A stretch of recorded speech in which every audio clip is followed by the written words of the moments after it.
Ang pagpili ng partner mo sa buhay, may koneksyon yan sa pag-asenso mo. So mag-iingat ka sa pipiliin mo. Hindi porket feel mo, type mo, in love ka. Kasi kung minsan akala mo lang in love ka, yun na kagad. Sobrang napaka-importante ng pagpili ng makakasama sa buhay.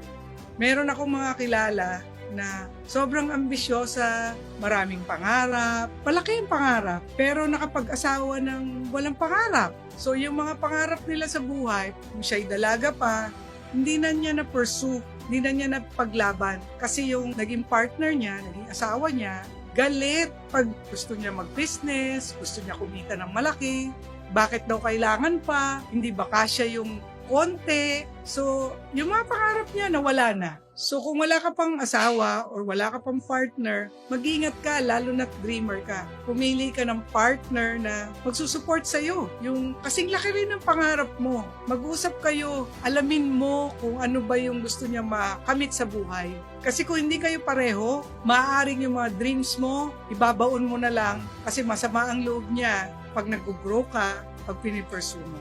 Hindi mo na magagawa yung mga gusto mong gawin. Gusto mong makita ang mundo? Sabi niya, bakit pa? Dito na lang tayo sa Pilipinas. Gusto mong magtayo ng business? Sabi niya, bakit pa? Kasya naman ang sweldo natin. Kasya at the moment, pero ikaw nga gusto mo pang bigger. So magmumukha ka pang masama pag nangangarap ka. Ingatan mo kung sino yung pipiliin mong partner. Dapat kasing mapangarapin mo para ma-pursue mo pa rin ang mga pangarap mo.